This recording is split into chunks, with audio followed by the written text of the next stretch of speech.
And when we whoop enough ass, everybody gonna get in line and do right.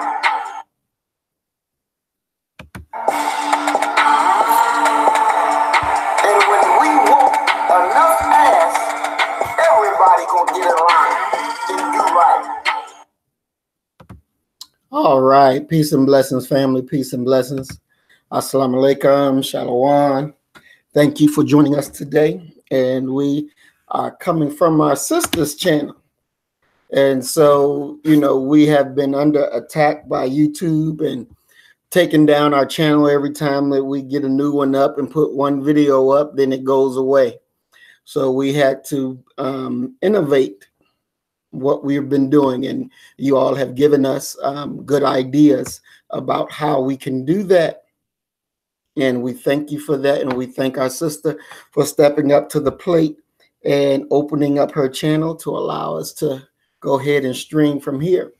And tonight we're going to be talking about Americanism and how does that relate to us?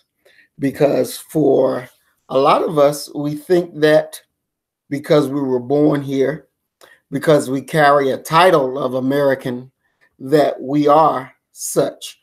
And a lot of people in foreign countries believe that as well. But we do not have the rights and the pleasures that come with the name American, that comes with the quote-unquote citizenship of America. And so we're going to go into that. We're going to go into it and break it down.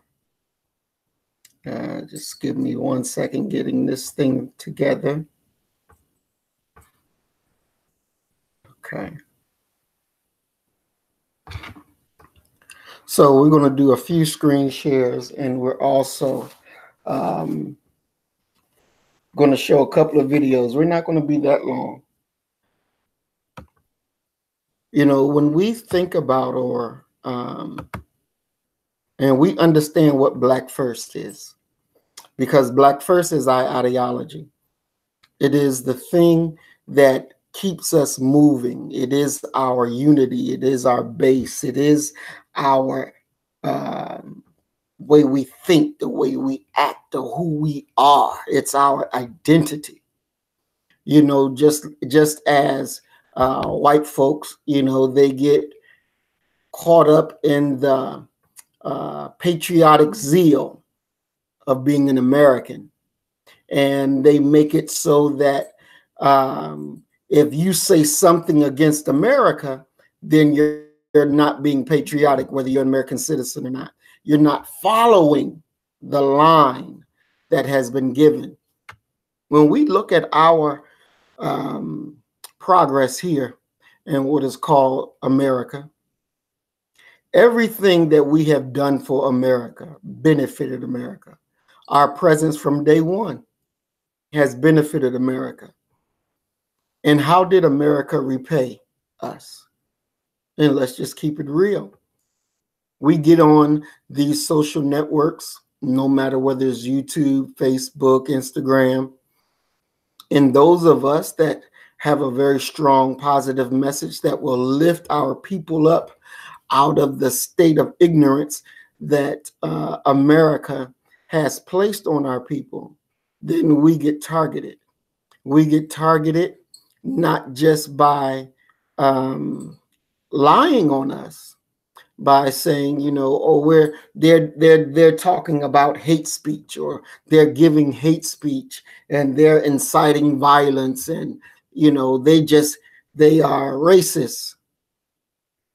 Now, we have to remember that whoever defines what you are pretty much will either make you their slave or their servant. Now, when we look at racism from our vantage point, there is nothing wrong. There is nothing wrong with telling white folks, these devils, that I don't like you. Ain't nothing wrong with that. There's nothing wrong with you telling them, I don't want to marry you. I don't want to be in your family. I don't want to sit next to you. I don't want to serve you. There's nothing wrong with that. Nothing wrong with that whatsoever. It is the problem has been that our previous generations, some of them have thought that you will get along better by being mixed in with them, by being integrated with them. So we all know the, uh, was it Birmingham? I think it was Birmingham bus boycott, where they wanted to integrate the buses and Black people didn't have to ride in the back of the bus. We could ride on the front of the bus. But what is always absent from that story is that we had our own bus system. We had our own bus system and it was working fine. And after they won in the courts the right to sit anywhere they wanted to sit in the buses, pretty soon after that, the Black bus line went out of business. We've had entered our national busing system that lasted a little while longer than the local bus system, but eventually it went out of business as well. Every business that we had, when we integrated in to these devils, our businesses we lost. The economic base that we had, we lost. We began to think this foolish idea that the devil ice is colder than the ice that we have. And that's wrong. We have to understand that it is our right. It is our right. It is our birthright that we do what is right for us, and to hell with anybody else. We don't have to follow the line that America gives.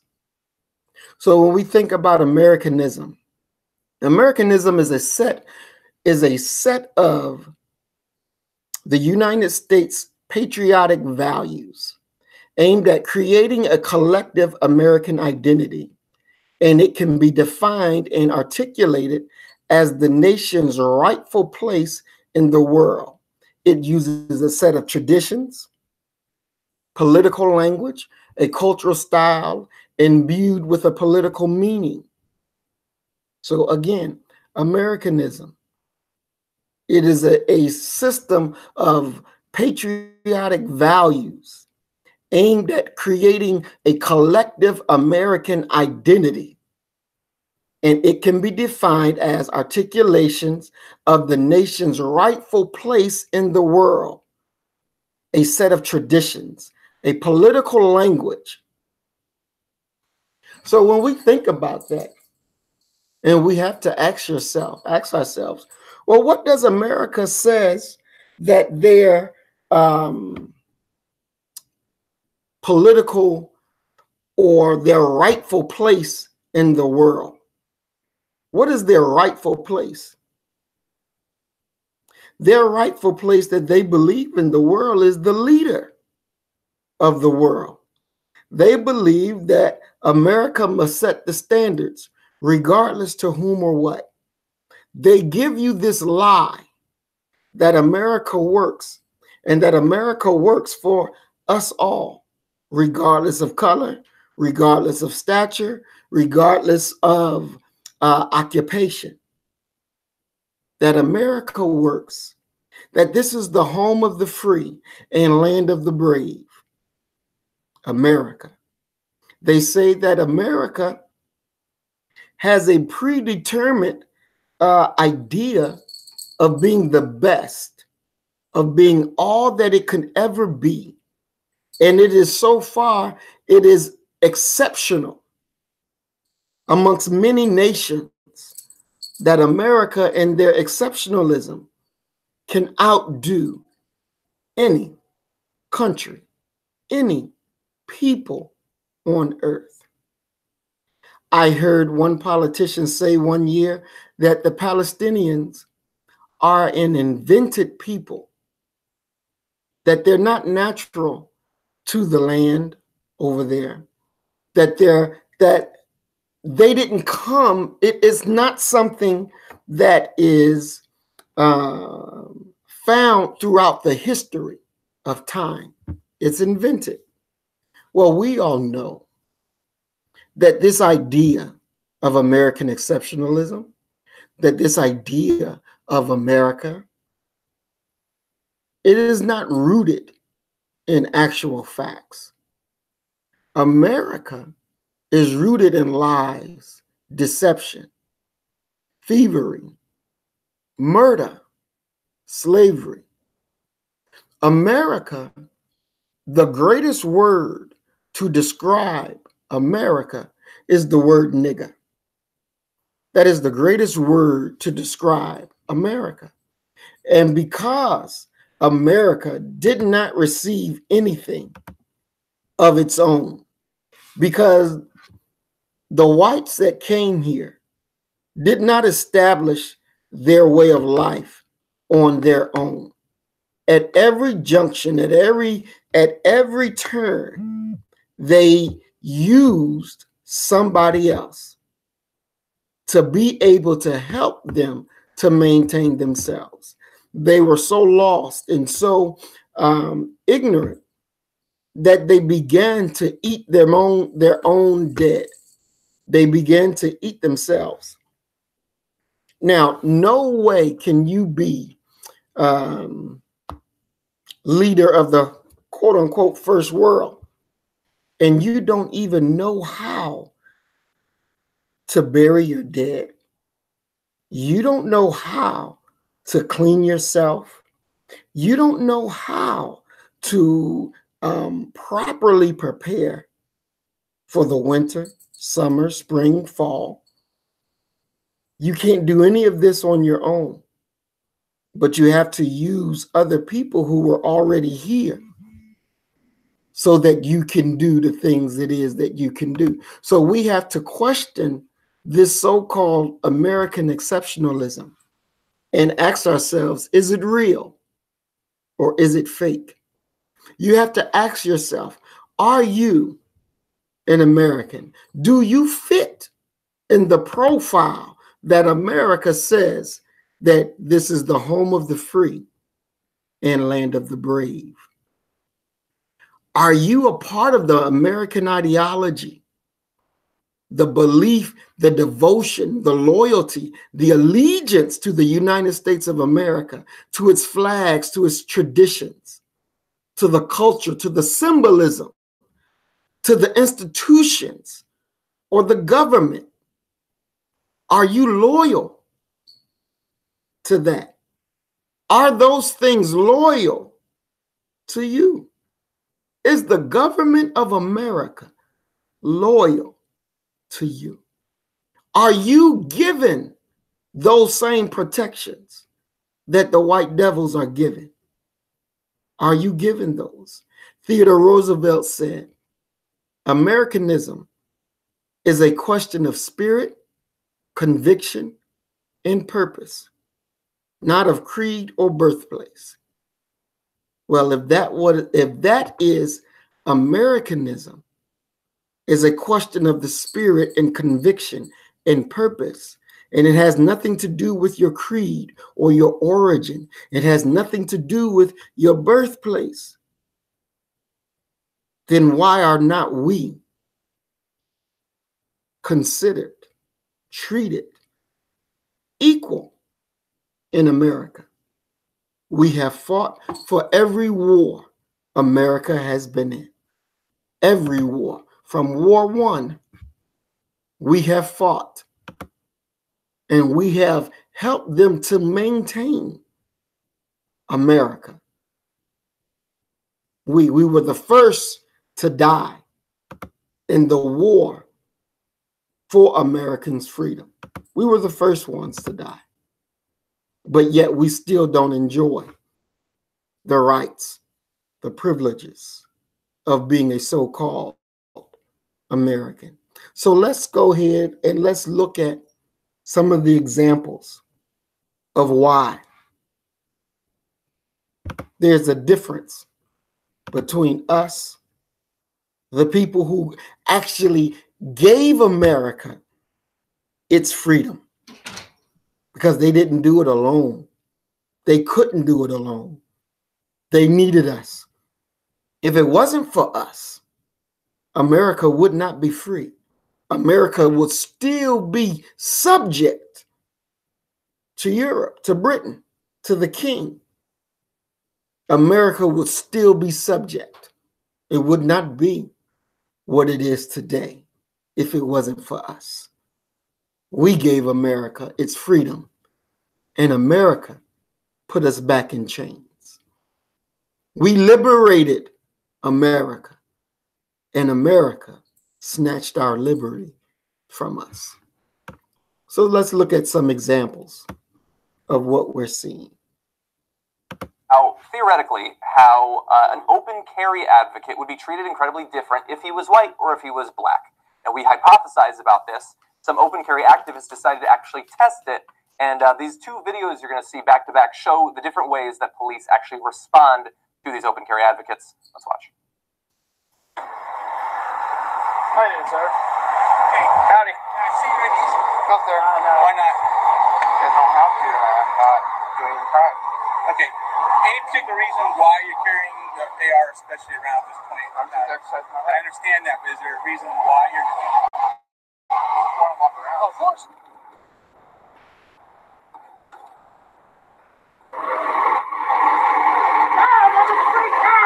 He pulled up the gun. He's getting down. The gun. He's just walking up and carrying.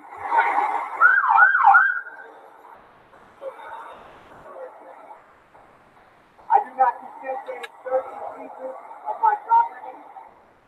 Is this weapon real or is it it's an AR-15? They're taking his weapon. So, you see a very different response to the two. One has a very cordial conversation with a cop who would obviously prefer him to not have the AR-15, but is asking him questions about his ID and, oh, well, why do you have the gun today? The others instantly threatened to kill him, to put him down instantly in the second case. This is all surprising? Not at all. What, is there another twist to this story I don't know about? So there's some additional information. Now, this has been going all over the place over the course of the last 24 hours or so. So I did as much research as I could to track down the people in the videos, when the videos were shot, where the videos were shot, and it's not as awesome of a juxtaposition as I would like it to be. Now, the videos, at the very least the second video, this is not new as many of the news reports are depicting it as. I was able to find on the man in the second video, his name is Gabriel Nobles. He originally uploaded it to YouTube 2 years ago. So that video has been around for a while, and it apparently happened in Washoe County, Nevada.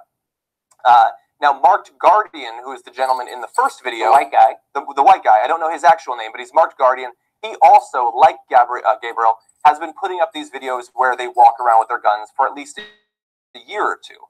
And so they're in different areas of the country. It's entirely possible that Marked Guardian, who has been doing this for a while and is in a smaller town, it's possible that the police officers recognized him. And so perhaps that's why they were being more polite. It's also possible that Gabriel, something that happened off camera could have set the cops up to point their guns at him. That's all entirely possible. We want to get that out there, the disclaimer, just in case more information comes out, because we don't know these people. We don't know how 100% trustworthy they might be. But at the same time, I think that many of us watching this are going to say that is exactly what I would expect. It's one thing for a couple of overweight militia members in Texas to go to a Hardee's with their AR-15s and then say, well, how dare you have a problem with me using my long gun? I've got my constitutional rights. But when you have a black individual or a minority individual walking around with the same sort of gun, using the exact same constitutional rights, they're treated as an immediate threat to the public. And that guy is lucky, by the way, that he wasn't immediately fired on by that cop. And by the way, the person narrating the video behind him was his wife, who was 7 months pregnant at the time. But again, the cops just immediately, guns pointed at them, 6 cop cars. Hardly surprising, but it is unfortunate. Now, we talk often on the program. What we have to understand, because a lot of people, you know, these devils will say to you, oh, you're an American, you were born here, and all this bullshit. But as we saw in this example, if everything was even Steven, and you have a right to carry your weapon, why were you treated so differently? Let's look at it again. About theoretically how an open carry advocate would be treated incredibly different if he was white or if he was black. And we hypothesized about this. Some open carry activists decided to actually test it. And these two videos you're going to see back to back show the different ways that police actually respond to these open carry advocates. Let's watch. How you doing, sir? Hey, howdy. Can I see your IDs? Go up there. No. Why not? They don't have to. Not doing crime.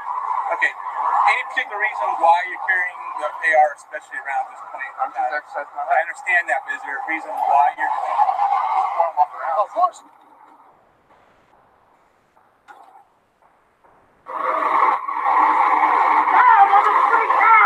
He pulled up the gun.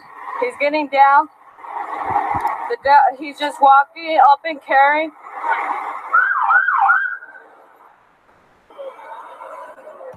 Now, you saw the white man. He got walked up on. Nice little casual conversation. They see a black man with a gun, and he's on the ground. Guns out, because he sees him not as an American, not as somebody who is entitled to the right of bearing arms. No, not to somebody who's entitled to the right to bear arms, but he's looked at as a criminal, as an evil person, as a person that's up to no damn good. And he should never, ever have a firearm. That's how they see you. Why wouldn't they allow you to have a firearm? Why is it wrong for you to have a firearm? What do they fear because you have a firearm? What is it that makes them afraid when they see you with a firearm? Because they know instinctively, they know by their nature that they are your enemy. And they don't understand, they don't know whether you alive or woke. Because they may say, well, hell, if the niggas are woke, then he know that he needs to shoot me. So I can't take a chance with it. I'll shoot him first. The longer you stay asleep to the situation that we live in, you're sentencing yourself to death. It is just that simple. The longer you stay asleep, the more of our people who are going to die. That is the reality of it. You can think that this enemy means you good. That's your foolishness. That's strictly your foolishness. Because this enemy will kill you. He will kill you, and he delights in killing you. He doesn't give a damn about your age. You can be a child. He delights in killing you. He delights in whooping you. You can be middle age. You can be teenagers. God damn it, you can be an old man and you can be an old woman. The pleasure for them is still the same. They don't care. They don't care. They understand what they're supposed to be doing. And that's why the judges always tells them, after they clear them of wrongdoing, go out and continue to serve your community. Go out and continue to serve your community. Go out and continue to serve your community. That is what is told to them. So you should ask that. You should ask the question. Well, why are you saying go out and continue to serve your community? Because he's giving a message. He's giving one message to one person that is applicable to two different communities. He's giving one message to one person that's applicable to two different communities. What is the message? The message that he's giving, that go out and continue to serve your community, to the white community, you go out and you continue to kill these niggas. You continue to lessen their numbers because you're serving white community by getting rid of their natural enemy, which is us. The message to our community, go out and finish killing those niggas. Kill them all. Spare none. Kill them all. One message to two different communities. That's why they always get off. And that's why the judge always says, go back and serve your communities. See? The system is stacked. It's stacked. It's stacked against you. It's stacked against me. And even in prisons, everybody in the prison supposed to be guilty of a crime, right?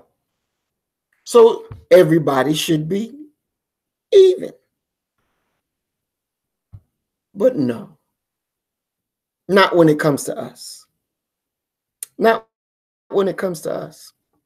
I want to show you three videos, three quick videos of what it's like or what has happened to our people in the American justice, quote unquote, system, and how we have been treated in this system.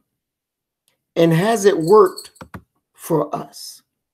Has it been there? Do you have the same rights and protections that others have in the American so-called prison system?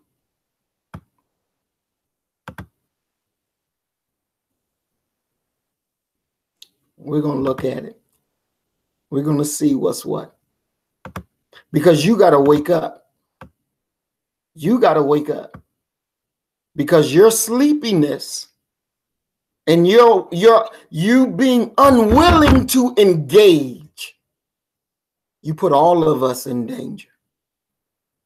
You put all of us in danger. How do you think we have to do this channel jumping? Because they recognize, the enemy recognizes that the message that we give is right. The enemy recognizes that the message that we give is on time. And their job is to cut it off. Their job is to stop it. So now we have to channel jump so that our message can go out. So you remaining asleep is killing us. Let's take a look.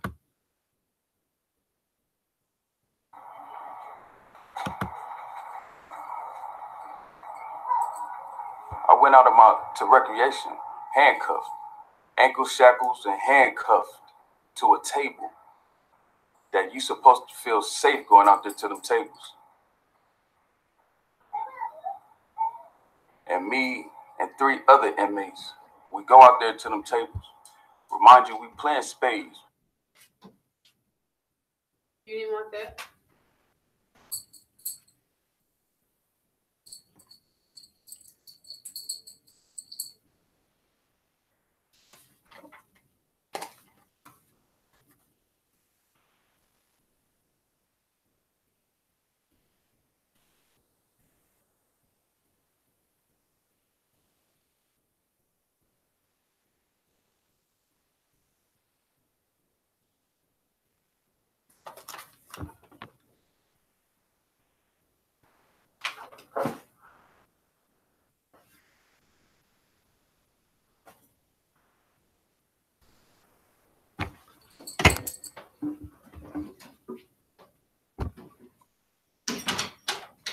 I was like, wow, this can't be happening. You know what I'm saying? So I got up and the other inmates got up, but we trying to get out our cuffs. We trying to get out. Our heart goes out to the victims in this case. Yes, Mr. Rinke's in prison for life. But these inmates, these gentlemen that were there, regardless of whatever reason they were in prison, they have a right to be protected. Look how slow the guards are walking. Look how slow they're walking to get down to our brothers. I have no basis to believe this was a setup. They didn't want me to come home, and they didn't want me to shine light onto that institution. Do we know if this person was held in a restricted unit on solitary? What's taking them so long to get there? If you're in general population, it would be great to know if this is routine. My gut instinct or my hunch, would say that that the correctional officer failed to do their job that day, and as a result, this incident could have been completely preventable. And as you can see, and as you saw, that this could have been completely preventable, just as the brother stated. But it wasn't, because it was a setup. Very clearly, it was a setup. It doesn't take a rocket scientist to see and understand that exactly what it was. I mean, if you just look, let's just go back over one more time.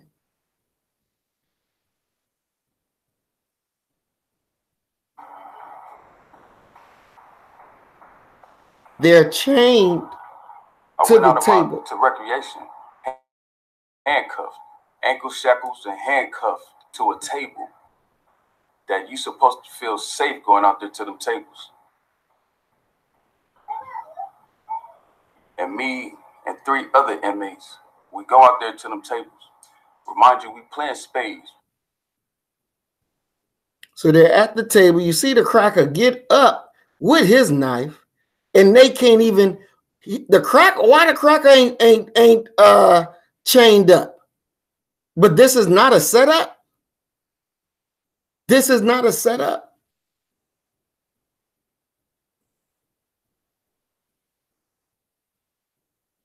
Look at him. Doing what the devil does. Our brother's locked to a goddamn table.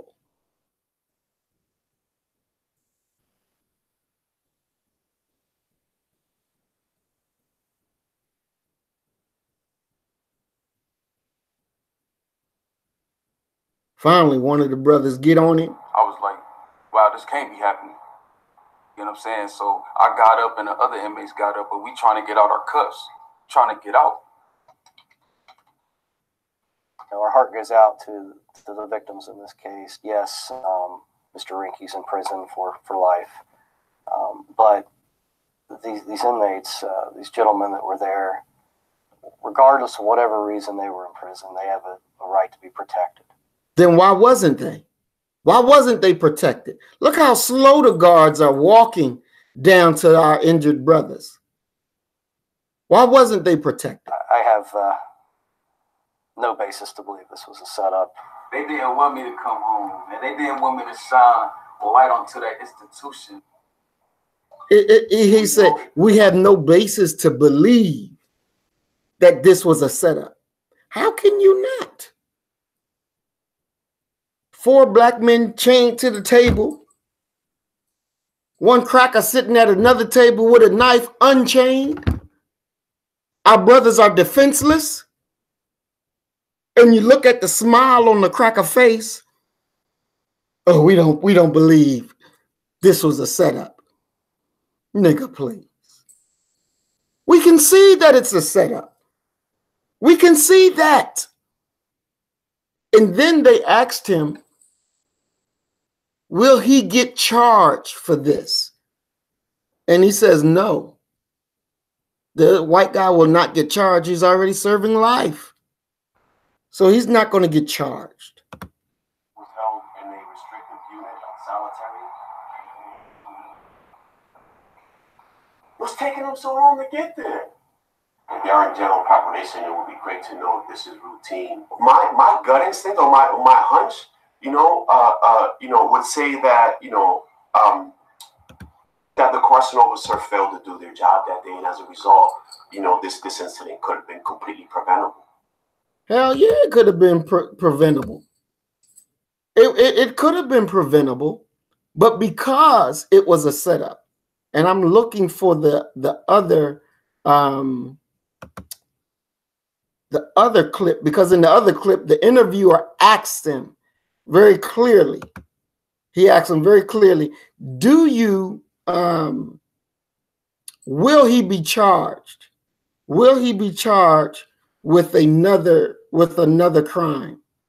And the white guy's laughing, and he's like, "No, he's not going to be charged with another crime. It's not going to happen." So I don't see it. But there's another clip, and the interviewer asks him, "Will he be charged?" And they're like, "No." And the guy thought it was funny, and he was laughing. Let's take another look. Let's look at another situation, because some may say, "Oh, that was just one case." Well, let's see. Well, I don't give y'all problems like that, bro. I do not give you problems like that, short, bro. Look at that. Whitehead, what are you doing, man? What did I do? I ain't never had a problem. Why you gonna spit on us?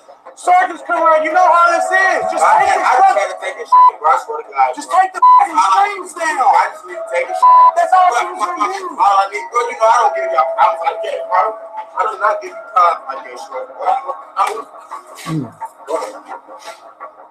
All you had to do was take the strings down, dude. I'll take it down next time, bro. You ain't doing no problem. I swear to God, bro, second shift, bro. I try my hard. Keep your leg down. Keep your leg down. I try my hard. You feel me? Y'all treat us right. You feel me? This ain't right here, though. My mom. You need medical? This ain't, nah, bro, I'm straight. I don't want no medical. You want decon on you? Hey, I need to believe. I swear to God. Whitehead, what are you doing, man? What did I do? I ain't never had a problem. Why you gonna spit on us? Sergeants come around, you know how this is. Just take the I just had to take a shit, bro. I swear to God. Just take the fucking strings down. I just need to take a shit. That's all she was gonna do. All I need, bro, I don't give y'all problems like that, bro. I do not give you problems like that, short, bro. All you had to do was take the strings down, dude. I'll take it down. Now you see that? You see that? But you're an American, right? You have the protections, the equality, the rights to be an American. You have the protections. Who protects you from the devil? The longer you stay asleep, the longer this shit happens. Let's take a look at it again. Bro, I don't give y'all problems like that, bro. I do not give. You notice our brother is handcuffed. He is handcuffed. He is defenseless. He is defenseless. Like that, short, bro. Now you heard that hit. This is not your imagination. And look at the cracker's face. Look at his face. He don't give a damn. Because in his nature, he believes it is his right. It is his responsibility to destroy us. This is what he believes. That it is his right. That it is his responsibility to destroy us. This is his pride and his joy. Whitehead,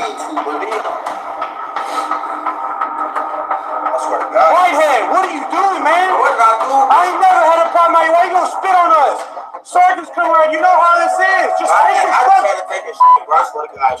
19-year-old 19-year-old little brother. 19 years old. He didn't spit on those officers. But that's the same lie that they use when they're trying to arrest you. What do they say? Stop resisting. Stop resisting. Stop resisting. Fuck, you ain't even resisting. Resisting what? What did they tell one brother? He's grabbing for my gun. He's grabbing for my gun. Brother with his hands up in the air. And they're yelling, he's grabbing for my gun. He's grabbing for my gun. Liars. Let's watch. Take the strings down. I just need to take the That's all she was gonna do. All I need, bro, you know I don't give y'all problems like that, bro. I do not give you problems like that, bro. All you had to do is take the strings down. 2 good licks in the face. 2 good licks in the face. Now, they told them, you need a little privacy, you taking a dump, you can string the toilet tissue from the mirror, from the little opening, the glass window opening. So he was doing what they had already agreed. But because now you're white and you're in power, and I feel like flexing my power, now I'm going to kick your ass. And the punctified shit, they put you in situations where you can't defend yourself. Where you can't defend yourself. Huh? The 4 brothers that was at the table, chained to the goddamn table. They couldn't defend themselves. They couldn't defend themselves. Our brother now, hands cuffed behind his back. Hell, if they were cuffed in front of him, at least he would be able to raise his hands to protect himself from the blow. And handcuffed him in the back. He's defenseless. He's defenseless. And these 3 crackers enjoying their domination. I'll take the bill next time, bro. You ain't feeling the I swear to God, bro. You know, second shift, bro. You know, I try my hard. Keep your leg down. Keep your leg down. I try my hard. You feel me? Y'all treat us right. You feel me? This ain't right here, though. My mom. You need medical? This ain't. I'm straight home. Now, you see that? Why did he say you need medical? They know he need medical. They fucked his face all up. And the brother said, no, I don't need no medical. Because he ain't going to snitch. Because he know he go to medical and tell it, they going to fuck him up even more. And medical ain't going to say. They know. They know what these people do. They know what these demons do. But they sit back and applaud. Because it's always a good day to abuse and kill a nigga. It's always a good day to abuse and kill a nigga. You want decon? Hey,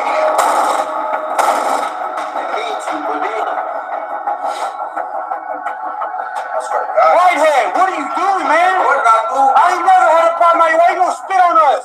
Sergeants come around, you know how this is. Just take the Just take the strings down. I just need to take the That's all she was gonna do. All I need, bro, you know I don't give y'all problems like that, bro.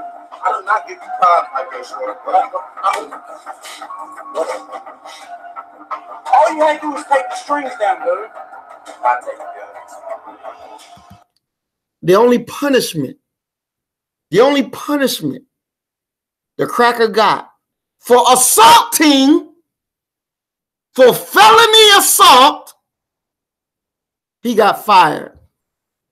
Termination letter said having fits of rage. That's it. That's it. How many of our people have been done this way by these beasts behind the wall? We know it goes on, because if it goes on outside of the wall, it goes on behind the wall. This happens in every facet of American society when it comes to us. This happens in every facet, and we ain't finished yet. I got one more thing to show you for what happens behind the wall when it deals with our people.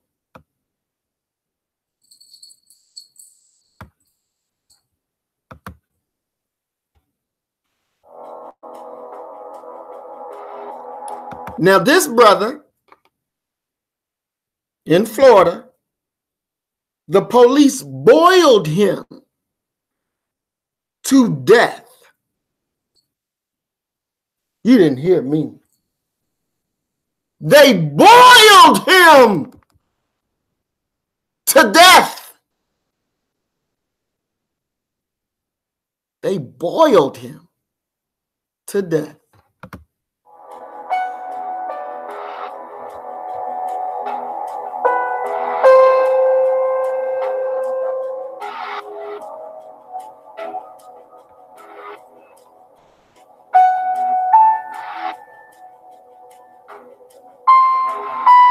A 180 degrees.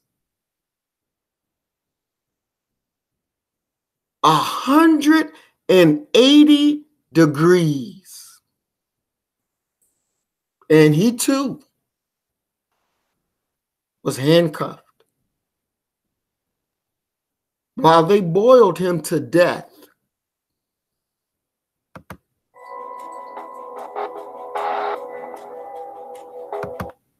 By the time they opened the door, he was dead in 3 inches of water.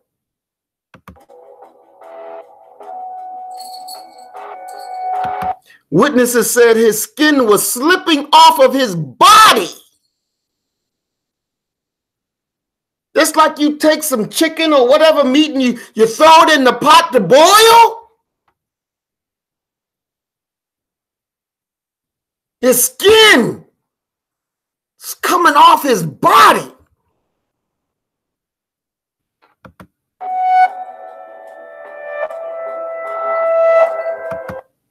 The official autopsy claimed he sustained no thermal injuries.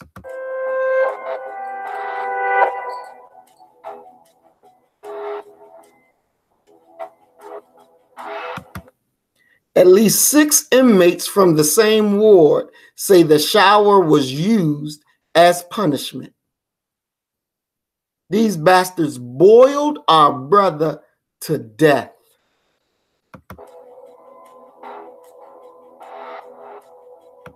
They heard him screaming and hollering for help. They heard him. But where was his help? Where was his help?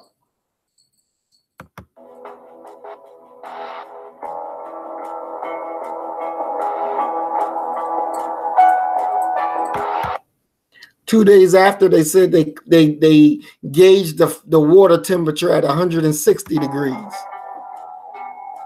That's 40 degrees above the legal limit.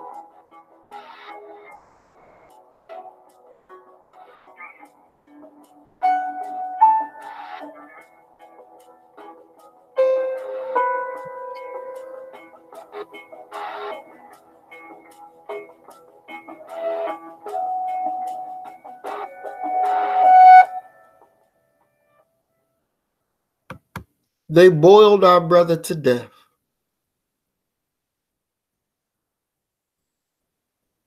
No matter how you look at it, no matter how you see it,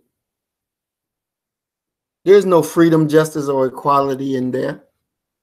In this Americanism, for us, it doesn't exist.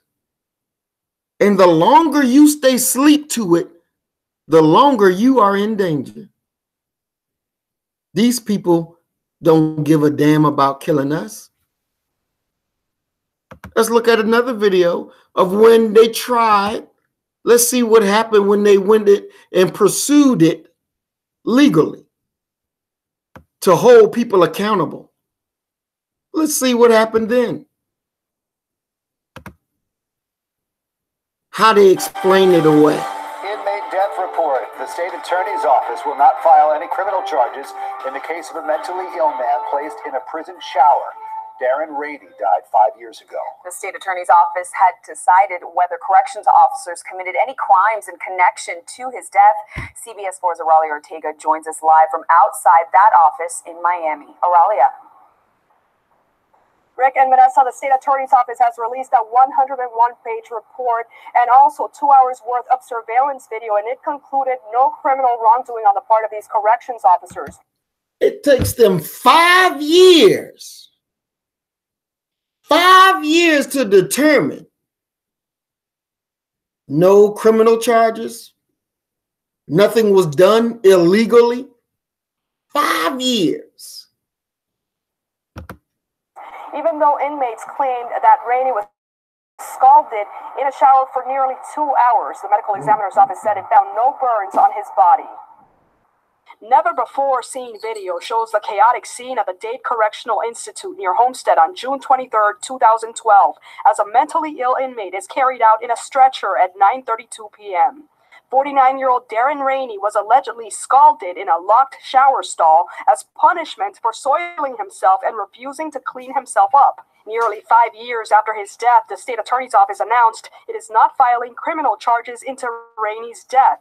Instead of ruling Rainey's death a homicide, the medical examiner determined, quote, the following factors contributed to the cause of death: schizophrenia, undiagnosed atherosclerotic heart disease, and confinement inside the shower room with heat and humidity, end quote.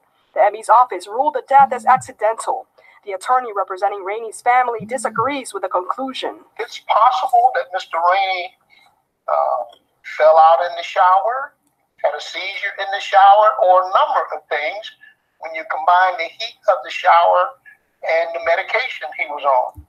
So he should have been under supervision the entire time that he was in the shower. In its conclusion into the investigation of Rainey's controversial death, the state attorney's office said Rainey's death was sensationalized by a group of inmates who lied to investigators and reporters, including Harold Hempstead, an inmate who spoke exclusively with CBS 4 News in January of last year. He just continued to yell, "It's hot, get me out of here," and kept kicking and kicking and kicking. Hempstead told CBS 4 News for nearly 2 hours Rainey was placed in a shower that was rigged to be controlled by guards from the outside, with temperatures reportedly able to reach 180 degrees. He was definitely also yelling, "Get me out of here, it's hot, get me out of here." However, after interviewing 30 inmates, 6 correctional officers, 4 nursing staff members, and the paramedic who responded to the prison, the state attorney found no criminal charges should be filed because it could not corroborate statements made by inmates. In addition to pictures and drawings, the state attorney's office released surveillance video from inside the Correctional Institute, which shows part of what transpired that night. Hempstead claims he tried to get guards' attention when he heard Rainey screaming by yelling and waving his arms in front of his cell. But the state attorney's office said Hempstead's statements do not match what was seen on surveillance video. After being left in the shower for nearly 2 hours, guards discovered Rainey collapsed. Rainey's family attorney says the family is disappointed and heartbroken at the state attorney's office decision. I'm looking at the body of this young man. Something happened to grossly disfigure his body and cause severe damage to it. I would like to see the officers prosecuted for lack of providing proper care and attention to this man. The Florida Department of Corrections issued a statement thanking the different agencies that were involved in this investigation. They also say that they have implemented certain reforms for the treatment of inmates with mental illness. For a list of those reforms, you can go to our website, cbsmiami.com. Live in Miami, Auralia Ortega, CBS 4 News tonight. Auralia, thank you. As you can see, as you saw, they killed that brother. They boiled him to death. and didn't give a damn. They ain't give a damn. You go to the prosecutor's office and they're supposed to stand up and do what's right. And what do? They let it go. They explain it away. Oh, beautifully. Oh, he wasn't boiled to death. We didn't see no signs of that. Really? Then how was his skin falling off his bones? It's just like they say in our brother Danye Jones' case. Oh, he committed suicide. He took his own pants down. Lie after lie. You know they lie. What they tell you about JFK? A magic bullet killed him. They tell you Martin Luther King died on the damn at the hotel. He wasn't dead there. He was still living. They didn't murder him till they got him to the hospital. What they tell you about 9/11? Planes flew into a building. They flew into a building so bad that building 7, which was never hit, but all of a sudden it crumbles to the ground. The same way building 1 and 2 was hit. It crumbles to the ground from not even being hit. And you buy that? Plane hit the Pentagon. But all the poles that was out front of the Pentagon, none of them got knocked down?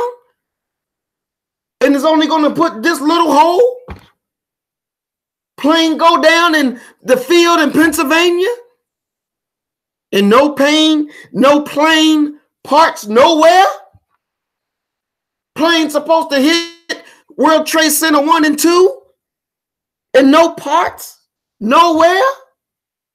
But you find an ID of one of the hijackers, quote unquote, not burned, nothing, in perfect condition, just laying there on the rubble?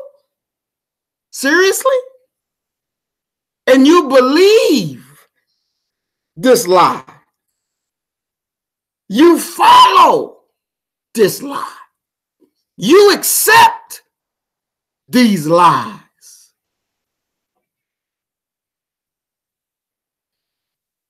You got to wake up, man. You got to wake up, woman. Because it's our lives that are on the line. The longer you stay asleep, the easier it is for them to kill you. Because the longer you're asleep, is just like those brothers that was chained to the table, or the brother with his hand behind his back. Because you are asleep, you can't think and you can't respond properly to the threat that's in your face, because you are asleep. And because this deadly sleep that you are in, it makes it worse for the rest of us. It makes it worse for the rest of us. Let's look at another clip.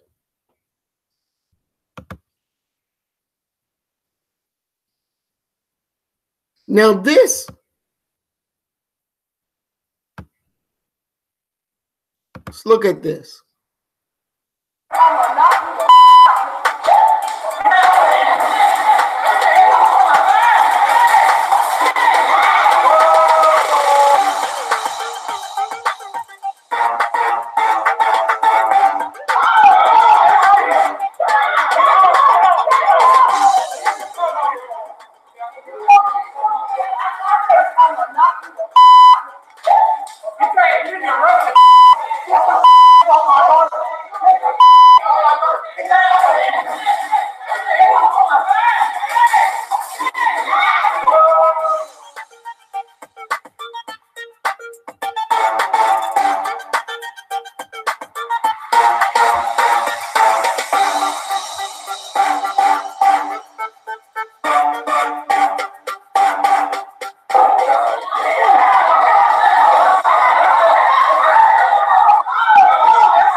Now, as we look at this and we understand exactly what's going on here, we understand exactly what's going on.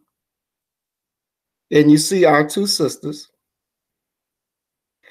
One sister, this one here, getting up into the white girl's face, because evidently the white girl did something or said something that she shouldn't have.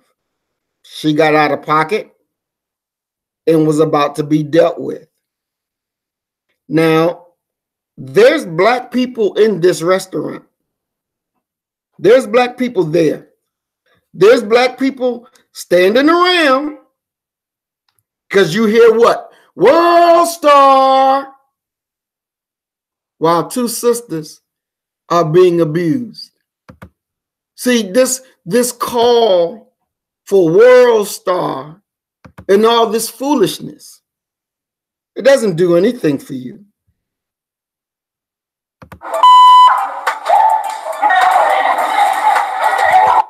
Now, you see, this cracker is the girl's daddy. So evidently the girl is a grown woman. These are grown women, one-on-one. Then all hell breaks loose. You got this cracker right here. Looks like he's trying to break it up. We don't know. But we got this cracker here. You got a black person there. You got two black persons behind the counter. You got other black people you'll see as the camera moves. That's still there.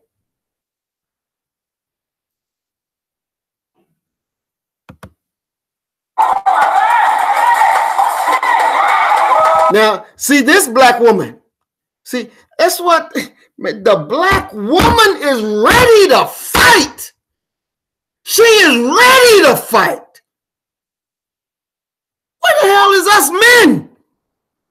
Why it take us so damn long to catch up to her?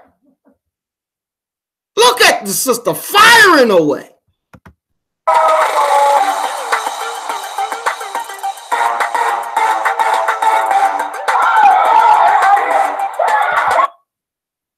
Let me back it up, because this old cracker got the sister in a choke.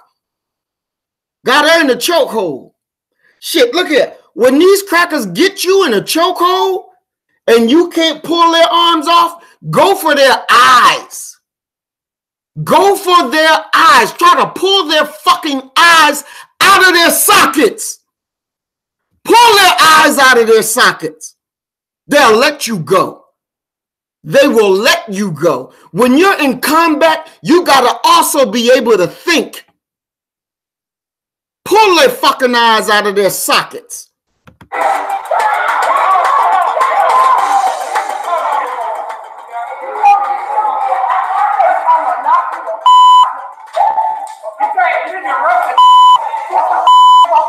See, the old cracker, immediately he talks about, oh, you're gonna get arrested. You're gonna get arrested. What is that? Calling their brother. Calling their brother so they can come down and handle the situation. See, that's why we gotta understand that we gotta handle the fucking situations. We always outnumber these motherfuckers in the beginning. There's always more black people on the scene.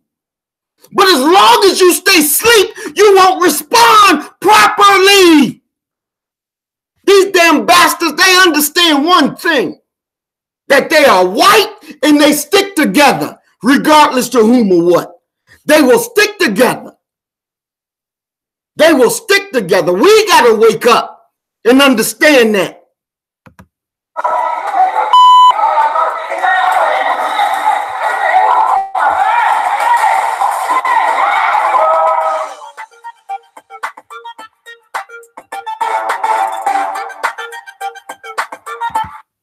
See, so the cracker, she trying to run. She trying to run from my ass whooping that the bitch earned. She earned that ass whooping. But see, this shows you, just like the other cases, They got your hands chained to a fucking table or behind your back or chained up and they're boiling you to death, that these motherfuckers can't fight us on a one-on-one and win? They're scared of us because we will fuck them up. They understand that. They're weak. They are weak. Without their guns, they're shit. They ain't nothing. They can't beat us on our fucking sick day. They cannot beat us on our sick day. These low-down, dirty bastards.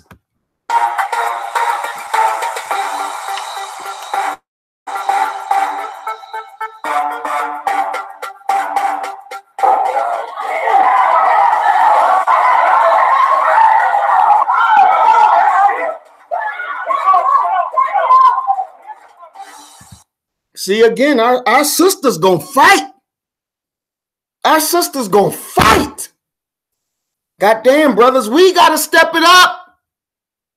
We gotta step it up. We gotta wake up from this foolishness and fight them. Every time you get a chance, whoop their ass. Because they have earned that ass whooping. They've earned it. Don't you feel sorry for giving it? You should be proud you gave that ass whooping and give it to them good. You give it to them good.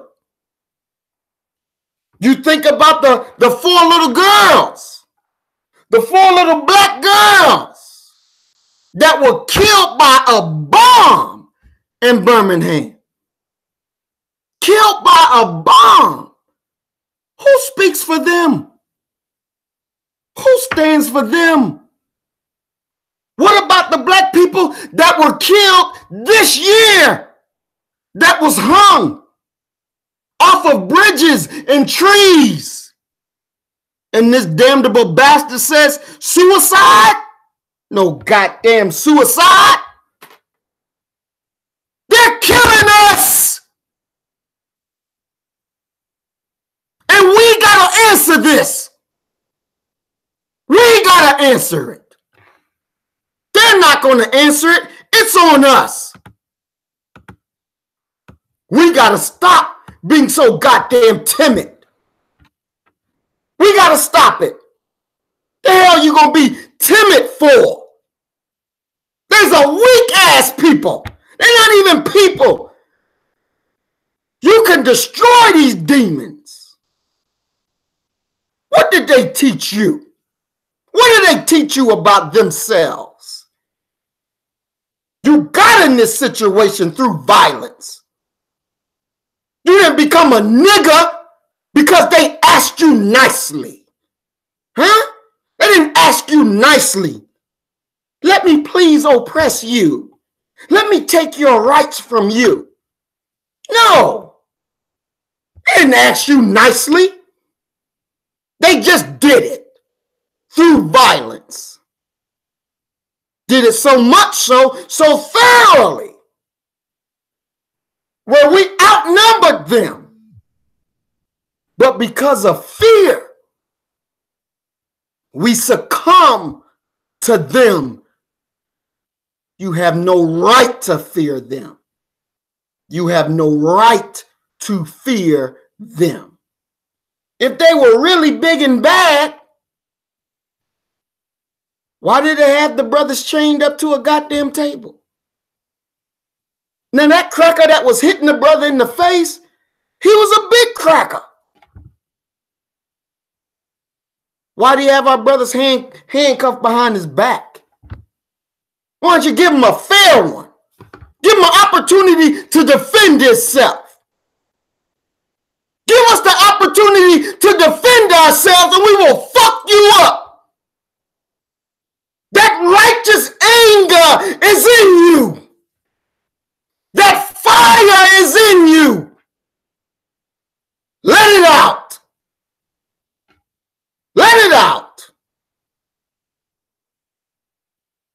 It's over. We can't keep turning the other cheek when it comes to them. You can't keep being put to sleep because they tell you a lie. Oh, you're an American citizen and you have all the rights of American citizen. And we honor your sacrifice. You goddamn liars. If they honored the sacrifice that our people gave for this country to be free, for them to be free, why the hell do they treat us the way that they do? Why do they continue to give you an inferior education? Huh? If they honor the sacrifices that you have made, they don't honor your sacrifices. They give you an inferior education so that they can control you. It's just that simple. Because if you allow your enemy to educate you, he knows how far he will allow you to go because he trained you. He taught you. See? That's why the enemy doesn't want you to listen to brothers like me.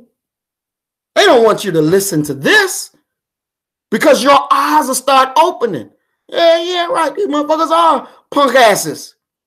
Bust their ass in the goddamn mouth. I promise you, it's gonna feel good. I promise you.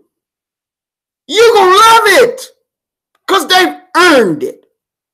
What has turning the other cheek got you? Huh? What has it gotten you?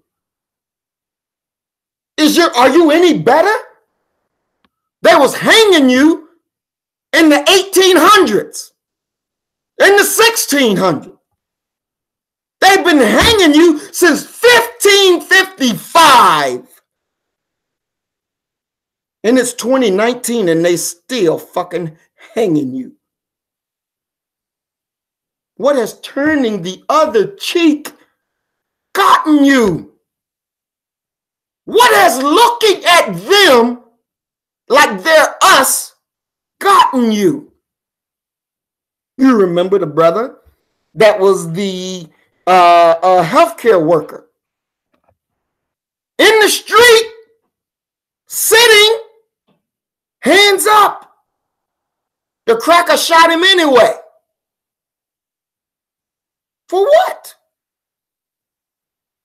For what? What did he do to earn to be shot? What did he do? Didn't do anything. The devil said, when he asked him, why did you shoot me, officer? I don't know why I shot you. It's in his nature. That's why he shot you. Another cop, he was shot.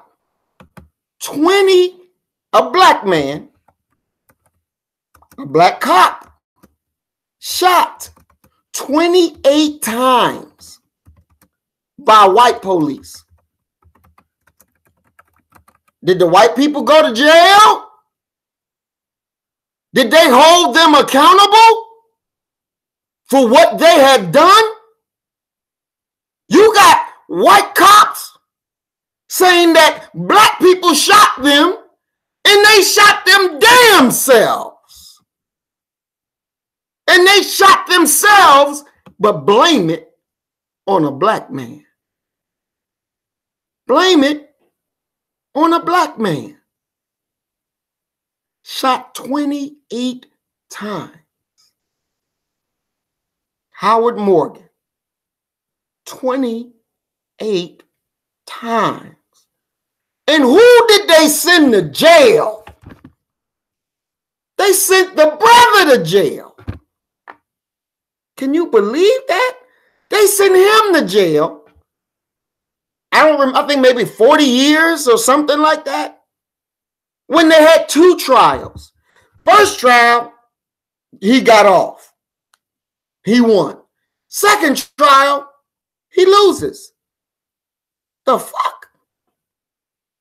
28 times. He gets shot by the police and they send his ass to jail. And that's acceptable.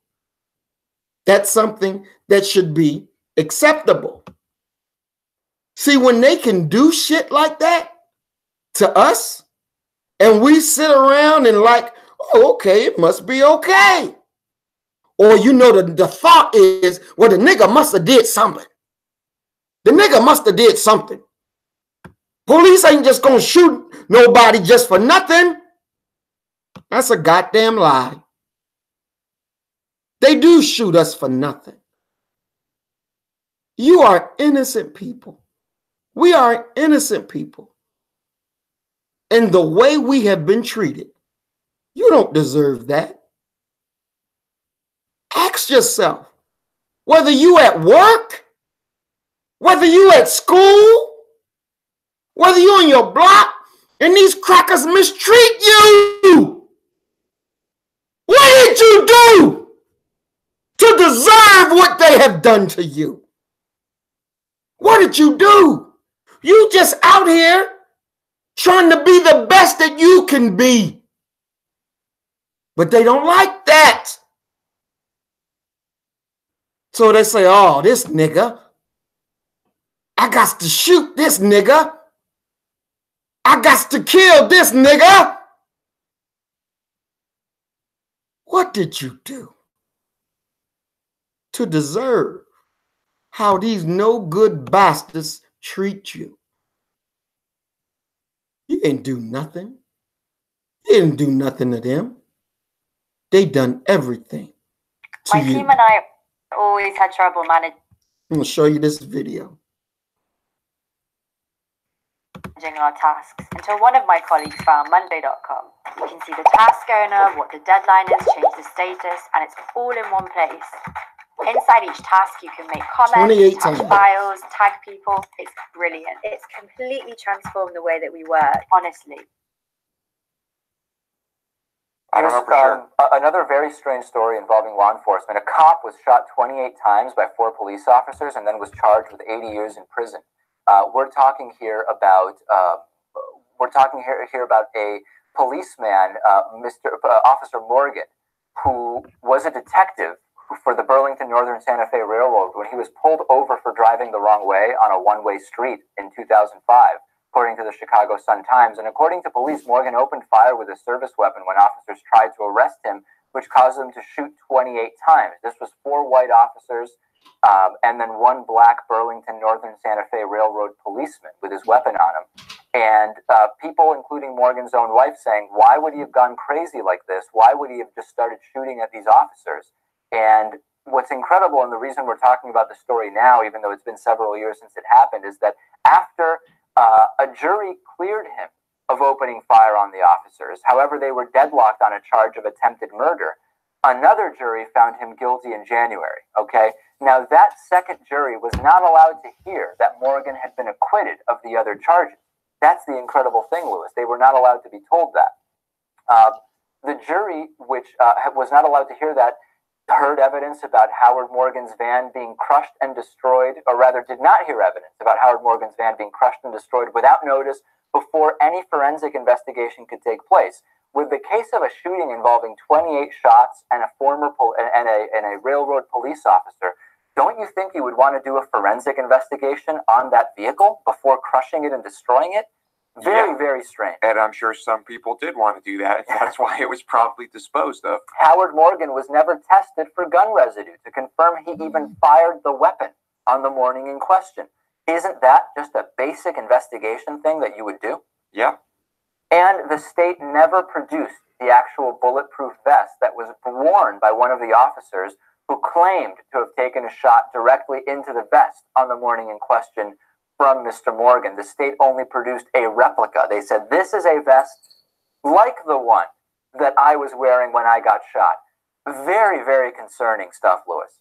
Yeah, maybe I watched too much Law and Order, but it sounds to me like the police department wanted this guy dead. Like he was going to uncover something that they wanted to be kept secret. Yeah, maybe a little too much Law and Order. But the reality is Howard Morgan will be sentenced today. He faces 80 years in prison, proven guilty for attempted murder, in which they said he used a gun to shoot and empty a clip into them, but proven innocent that he had not fired a gun at those officers that night. How could both possibly be true? I don't understand it. I just don't get it. That's a good question. I have no idea. Can't help you. All right. Well, we will see.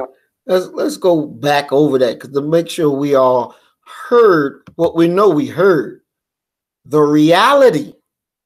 See, this is why I say we are a victim of Americanism. You ain't no damn American. You are a victim of Americanism. And the sooner as you wake your ass up, the sooner we can get out of this shit. Law enforcement. A cop was shot 28 times by 4 police officers and then was charged with 80 years in prison. First, to these black police officers, what the fuck are you doing? What are you doing? You know these crackers abuse us. You know this. You know that they're even racist towards you. You know this. Why are you not standing up for us? Why are you not speaking out? Why are you not stopping when they're harassing us? Why are you not putting a stop to it? Why are you not arresting them? See, you got to understand that you wearing that blue uniform is part-time. You're part-time on their team. But your black uniform that you cannot take off, your black uniform is what they see. And when they catch your ass out of the black uniform, watch what they do to you. Watch what they do to you. And then don't come back to us and expect that we should take you in with open arms when you've been knowingly, watchingly, and some of your niggas been participating in the way that those devils do us. We don't have a short-term memory. We're talking here about a policeman, Officer Morgan, who was a detective for the Burlington Northern Santa Fe Railroad when he was pulled over for driving the wrong way on a one-way street in 2005, according to the Chicago Sun-Times. And according to police, Morgan opened fire with a service weapon when officers tried to arrest him, which caused them to shoot 28 times. This was 4 white officers and then 1 black Burlington Northern Santa Fe Railroad policeman with his weapon on him. And people, including Morgan's own wife, saying, why would he have gone crazy like this? Why would he have just started shooting at these officers? And what's incredible, and the reason we're talking about the story now, even though it's been several years since it happened, is that after a jury cleared him of opening fire on the officers, however, they were deadlocked on a charge of attempted murder, another jury found him guilty in January, okay? Now, that second jury was not allowed to hear that Morgan had been acquitted of the other charges. What kind of justice is that? What kind of justice is that? That they're not even permitted to know of evidence that can exonerate you from the charges you're facing. That's doing what to you? That's handcuffing you. They're handcuffing you. You just like the brother in jails. Either handcuffed to the table or your hand behind your back. You are handcuffed. Don't you see? That's the incredible thing, Lewis. They were not allowed to be told that. The jury, which was not allowed to hear that, heard evidence about Howard Morgan's van being crushed and destroyed, or rather did not hear evidence about Howard Morgan's van being crushed and destroyed without notice before any forensic investigation could take place. With the case of a shooting involving 28 shots and a former There you go again. Destroying evidence. Where else have we heard this? When Danye Jones, when his family called 911 and said that he was hanging from a tree, what did they say? Cut him down. Cut him down. But we all know you don't cross into a crime scene because you contaminate the scene. Because you contaminate it. They crushed the van. Lack of evidence. Again, what is this?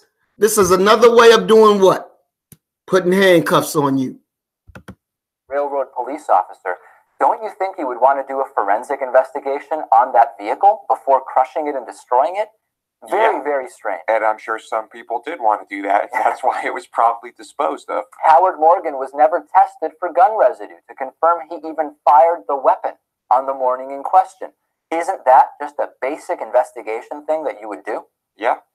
And the state never produced the actual bulletproof vest that was worn by one of the officers who claimed to have taken a shot directly into the vest on the morning in question from Mr. Morgan. The state only produced a replica. They said, this is a vest like the one that I was wearing when I got shot. Very concerning stuff, Lewis. Yeah, maybe I watch too much Law and Order, but it sounds to me like the... You don't get no justice. You don't get no justice. You are a victim of Americanism. It's just that clear. It's just that cut. You are a victim of Americanism. And you have to understand that.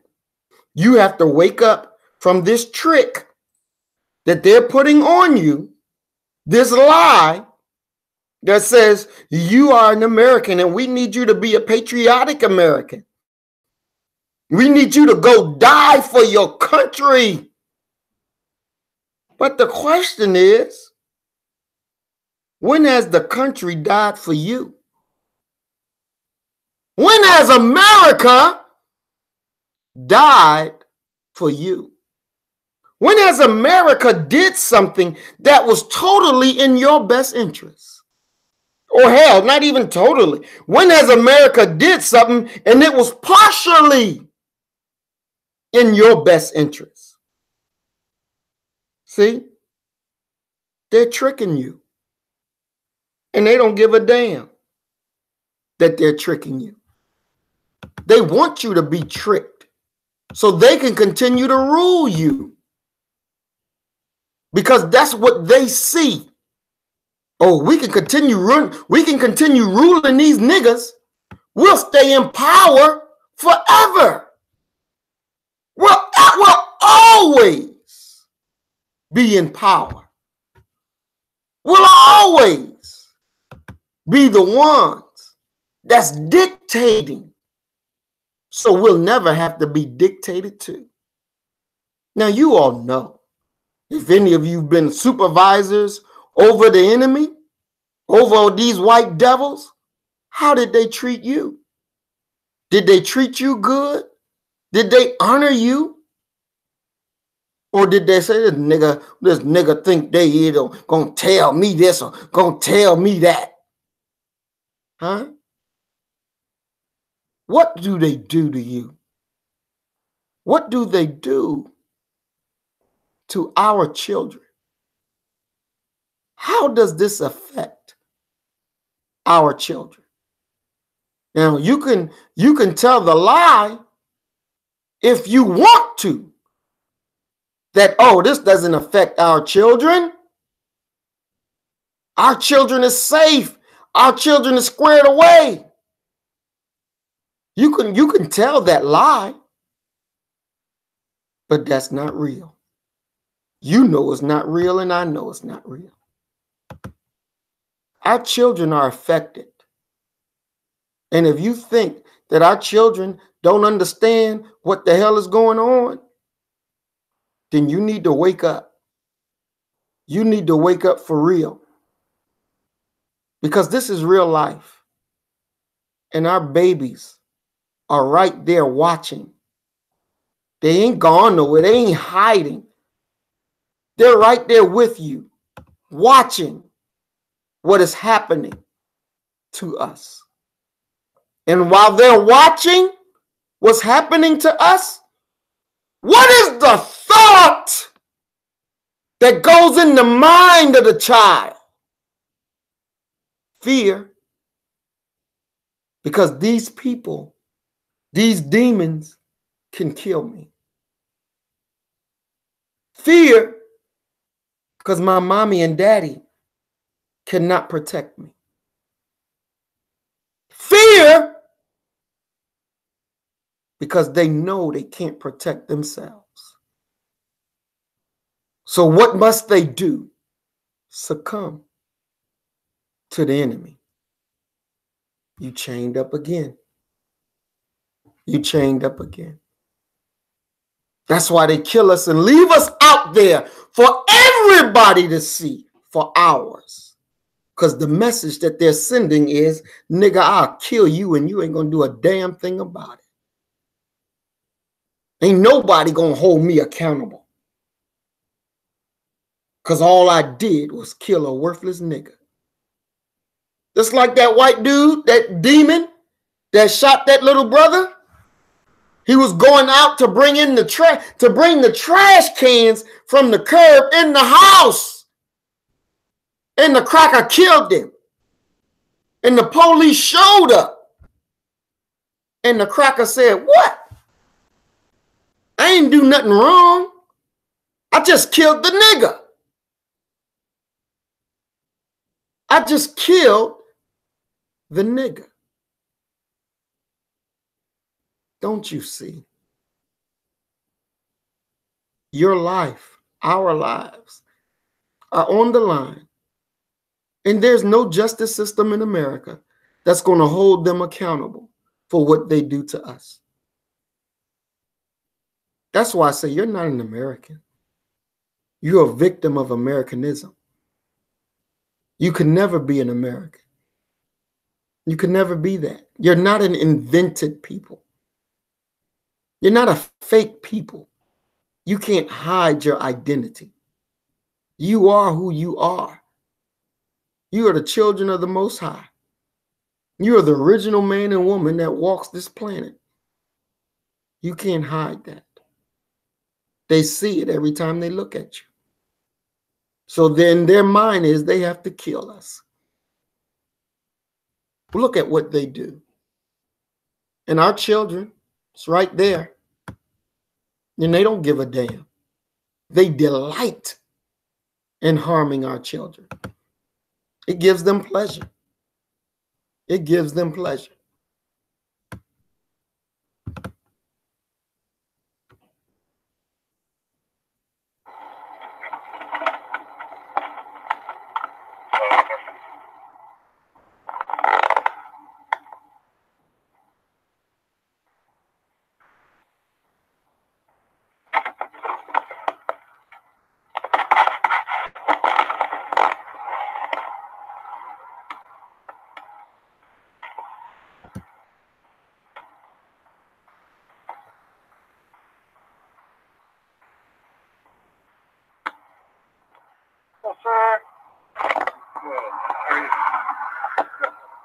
Reason I put you over to your brake lights are out, so you only have one active brake light, and that's going to be your passenger side one. Your third brake light, which is up here on top, and on this one back here, is going to be out. You have your lights for insurance?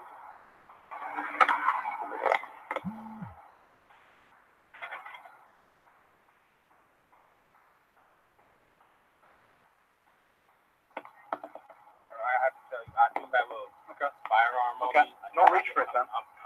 Don't pull it out. Don't pull it out. Don't pull it out.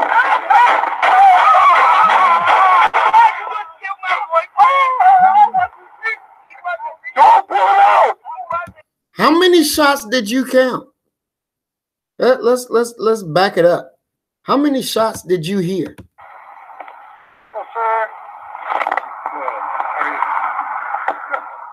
Reason I put you over to your brake lights are out, so you only have one active brake light, and that's going to be your passenger side one. Your third brake light, which is up here on top, and on this one back here, is going to be out. You have your lights for insurance?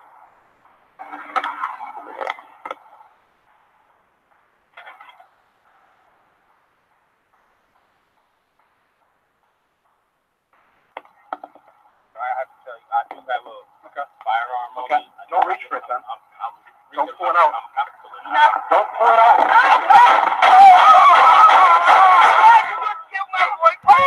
Now, I counted at least 7 or 8 shots. Now, Notice, do you notice something about this? Where is this police officer's partner at? Because the police officer's partner walked to the car with him. Where is he at now? Let's back up a little bit.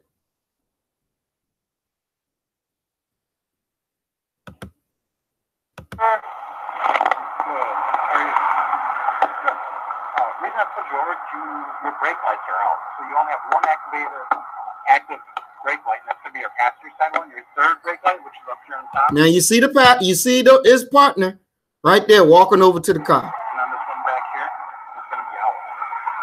You have your license and insurance?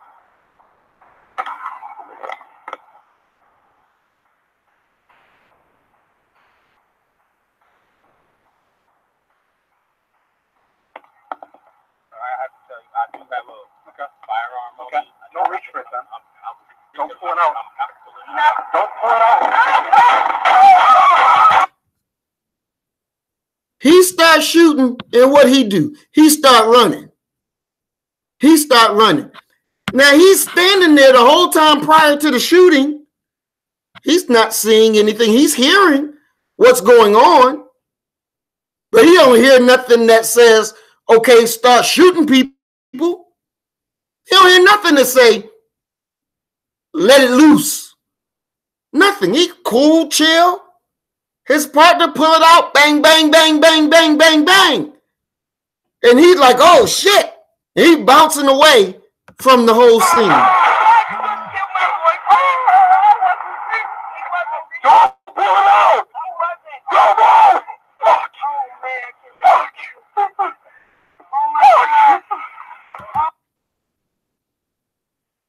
In the back, the child in the back of this car that just watched our brother get killed. And you see his partner still didn't come back to the scene. There was no reason for our brother to die, to get shot. There was no reason for that. Now, let's go to another video because we're talking about the effects on the child. Okay?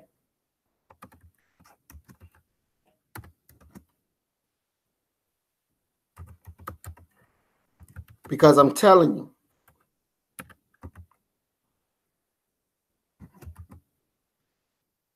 this is real. And you're not going to think that, oh, this stuff doesn't happen, or the children, it's okay, that the children are not affected. You're not going to get away with that. You're not going to get away with that because that's not true. Our children are affected. Our children are affected. Our children feel the pain. Our children ain't stupid. It's been nearly a year since Officer Geronimo Yanez shot and killed Philando Castile during a traffic stop outside St. Paul, Minnesota. Yanez was acquitted of all charges last Friday. We've seen dashboard camera footage and cell phone video from Castile's girlfriend. Today, new video was released from the aftermath, showing the bravery of a little girl who witnessed the shooting. Here's Mireya Villarreal. Moments after Philando Castile was shot by former officer Geronimo Yanez, you see a 4-year-old little girl being coaxed out of the back seat by a second officer.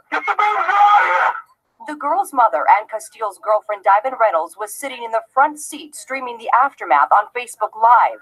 The mother and the girl were both placed in the back seat of a patrol car. Reynolds was handcuffed, clearly upset. It's okay, I'm right here with you. As the young girl comforts her mother.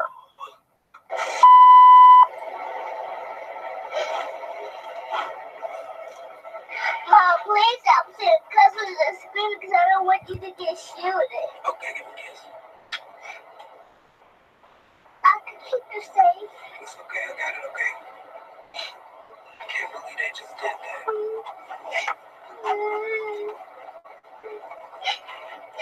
pair prayed, unaware Castile has died. You gotta, there is no way in the world that our children are unaffected by this. There's no way that our children is unaffected by this. We got to man up. We got to wake the fuck up and get our shit in gear. Because if we don't get our shit together, these no good bastards are going to wipe us out. They don't care about killing our children. They don't care about that. That's just another day on the job. We got to wake up. We got to wake up. And you cannot allow them to put you to sleep. Even, I don't care when they talk about this new thing called prison reform. You can't allow them to lure you to sleep like that, because that's foolishness. That's straight foolishness. Ain't no damn thing, ain't no such as no prison reform. They can give you these words to think, to trick you to saying, okay, yep, because you know the system is broken. But in reality, the system is not broken. Listen to me good. The system, it is not broken. The system is the way they maintained it, the way that they built it. Okay? This is the way they built the system. It's not broken. The systems comes out of the minds of men and women. Okay, just follow me. It comes out the minds of men and women. A man or woman, but it was a man, a white devil, designed this so-called justice system. You and I were told what? That we were 3/5 of a human being. You and I were told what? That there is no right that a black man has that a white man is duty bound to protect. This is the thinking of these demons that made this justice system. What else did they say? They said the system of slavery is over, except if you have been lawfully, duly convicted, then you're sentenced back to slavery. Then what happened? Where's the system of policing? It came from what? Slave catchers, right? System ain't broke. It's not broke. This is how they designed it for you and me. It ain't broken. So when they tell you that it's broken, our justice system is broken and we want to fix it.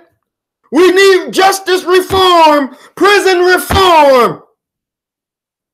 They're saying that because that's their fish hook that they can reel your ass in to get you to vote a certain way. It's not broken. This is the way it was created for us to suffer the way we do. That's why it's more of us that's in there. It's not broken. They'll never fix it. The answer is not them doing shit for us. That's not our answer, family. This is a cold reality that you need to understand. The only way we're going to be free is we got to whoop some ass. It's just that simple. We're taking ass whoopings. They're killing us right and left, no matter the age, no matter the station in life that you are.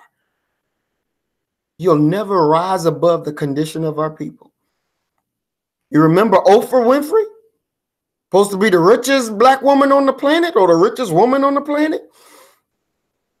She went into some store and they racially profiled her. Yeah, you got money, but you still a nigga. You got money, but you still a nigga. Y'all remember the rich black man from New York City? He sent his son. He didn't want his son to be a victim of racism. So he sent them to boarding school somewhere in New York State. And the son was doing well, thinking that he fits in and he's just as American as his white counterparts. And he was walking to the store, and then one of these country crackers in the pickup truck saw him and started getting on him. Hey, you nigger! Come here, you nigger! Fuck this whole world up. Tore his whole world up. His daddy said, my son is in treatment. He's scared to come outside. He doesn't want to leave the penthouse. See, Dad? You thought you was having your son escape because you got money. So you sent him around your enemies. And then they got to him. And now your son is afraid to walk out them doors. Your money is not your refuge. Trayvon Martin, Daddy moved into a gated community where he was safe, living amongst the enemy. And he thought that everything would be cool. Where is his son now? He's gone. Safety is not being amongst them. That don't keep you safe. Your safety comes with an awakening of your mind. You understanding black first. You understanding how you relate to the Creator, how you relate to your brother and sister, how you relate to the universe. You understanding that they are your enemy. And you understanding that this is a war. And if you play the fool, they will take you out. We're always there. We're always around. All it takes is us to get involved. If we would have got involved with Eric Gardner, he would still be alive. If Eric Gardner would have fought back, he would be alive. Don't allow them. Don't give them your life. Don't give them your life. Don't do that. Don't do that. Don't allow them to trick you. What did Hillary Clinton say to our people down in Michigan, Flint? She said, if I win or lose the election, I'm coming back to Flint to help you through this. The lying bastard lost the election, and they ain't seen her back in Flint yet. They ain't seen her back. They ain't seen her. Because Flint, Michigan was an election gig for her to get the black vote. Hot sauce in her pocketbook wasn't enough. See, you let them intrigue you with trinkets. With trinkets. The bitch said, I got hot sauce in my bag. And some ignorant black people, ooh, she got hot sauce in her bag. Like that means something. It was from the Clintons. that you get these extra long jail sentences. It was Hillary Clinton that said that they had to bring our children under heel. Means you had to get them into control. They don't love you. They don't love us. They never have, and they never will. They look at us, and they look at us as if we are their tool, that they will use us to get what they want. That's all. You have no real friendship with them. You allow them to corrupt you. And in your corruption, there is death. There is death. There's no ifs, ands, and buts about it. You got to understand that. The Democrats don't give a damn about you, nor do the Republicans. And if you don't wake up to understanding that, I'm sorry. But you're being used as a tool for our enemy. That is what they are. You have to accept that. You have to accept it. It's the truth. You cannot go and just say, fuck it, I'm going to be a Democrat or I'm going to be a Republican. I'm down with them. They're not down with you. 22 million black victims of Americanism are waking up. They're not down with you. Let's go to our elder statesman, our brother, Malcolm X. Let Malcolm tell you. Because he said this back, in the 60s, I believe? Back in the 60s. At least over 40 years, over 60 years. And it still rings true today. Will you wake up from your slumber? Listen to Brother Malcolm. 22 million black victims of Americanism are waking up, and they're gaining a new political consciousness, becoming politically mature. And as they develop this political maturity, they're able to see the recent trends in these political elections. They see that the whites are so evenly divided that every time they vote, the race is so close, they have to go back and count the votes all over again. And which means that any block, any minority that has a block of votes that stick together is in a strategic position. Either way you go, that's who gets it. You're in a position to determine who go to the White House and who stay in the doghouse. You're the one who has that power. You can keep Johnson in Washington, D.C., or you can send him back to his Texas cotton patch.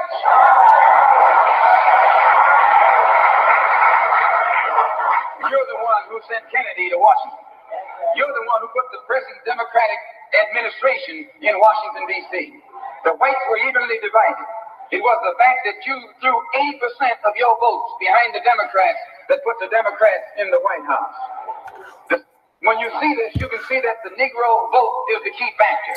And despite the fact that you are in a position to be the determining factor, what do you get out of it? The Democrats have been in Washington, D.C. only because of the Negro vote. They've been down there 4 years.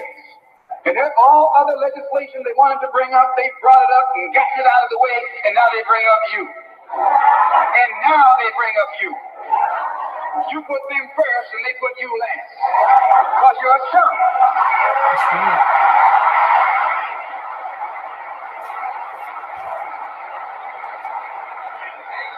A political chump.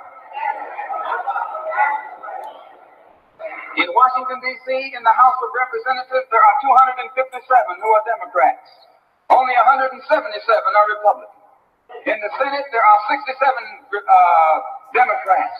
Only 33 are Republicans.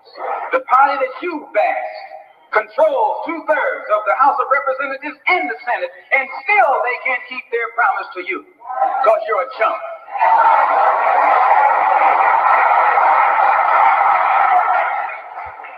Anytime you throw your weight behind a political political party that controls 2/3 of the government, and that party can't keep the promise that it made to you during election time, and you are dumb enough to walk around continuing to identify yourself with that party, you're not only a chump, but you're a traitor to your race. That's right.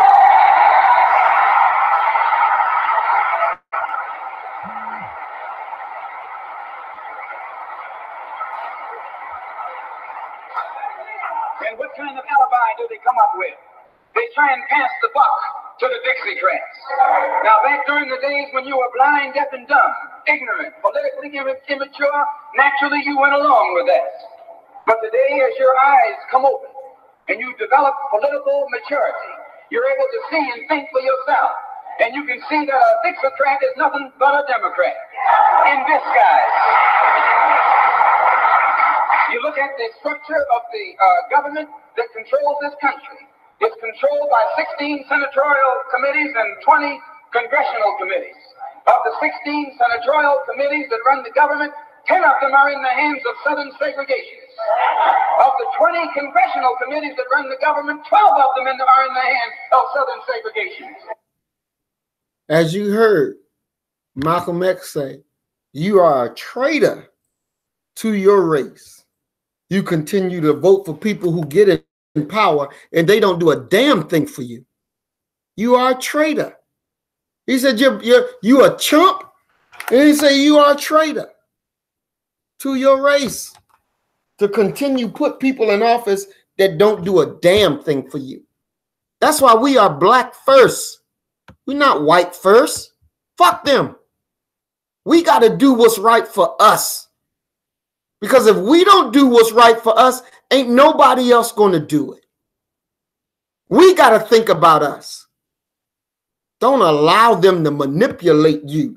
Don't allow them to use you to make you into a traitor for your people. Don't allow them to do that to you. You know, as I was going through some of my things today, I found a newspaper when I first started this work. And this was in Jackson, Tennessee. Trying to see what's the date on it. This is November 17 of 2009. And a tornado had went through Jackson, Tennessee. And Obama had approved money to fix up the city. Now these bastards, when they moved the black people out of their area that was struck, and then when they got the money, they were supposed to rebuild. But you know what they did? They didn't rebuild the black part. They rebuilt all the other parts, but they didn't do it for the black part. So they fucked our people. And it was black people in elected office that helped do the deal. And it was a big fight. I mean, man, it was big. But this one occasion, and we won, by the way.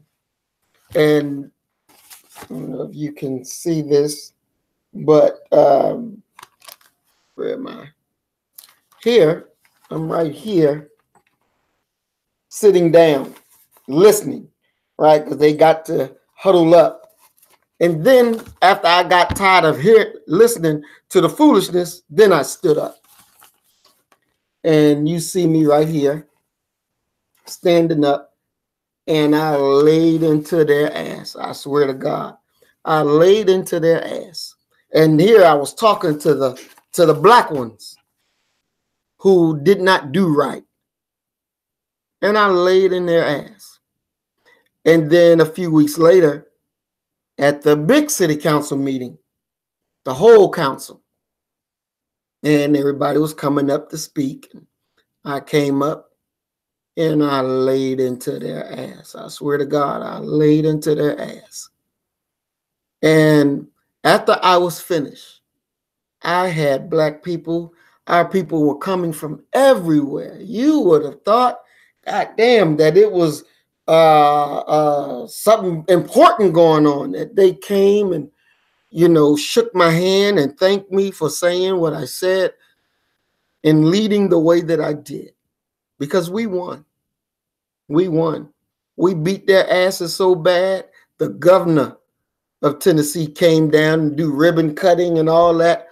Damn mayor of the city, he say, Mr. Muhammad, let us give you a school. Let us give you a school, and y'all can do whatever the hell you want to do with it. Just give us $1. We'll title it over to you. It's y'all's. Y'all deal with it. Whatever you want to do with it. Now, at this time, I was working for a nonprofit, and I was happy. Our membership in Jackson was happy because when I first got there, one of the older brothers said to me, Brother Muhammad, you cannot fight City Hall and win. I love your fire, your passion, but we're not going to win this. We're just not. And I said, okay, brother, I understand what you're saying, but let's try it anyway. And if you're right, then you're right. But what happens if you're wrong? Let's just try it. And he said, okay, well, let's try it. And he went full-fledged, full speed ahead. And we won. And we won. And we were happy. We were so happy. Because this was the first big victory that we got as a Black people in Jackson, Tennessee. That was our first big victory. And we was kicking their ass so bad. Like I said, the mayor was white. He wanted to give us a school. And we were thinking, oh, yeah, we can have a daycare. You know, we can have this. We can open classes. We can do. I mean, we were just like happy about the things that we could do.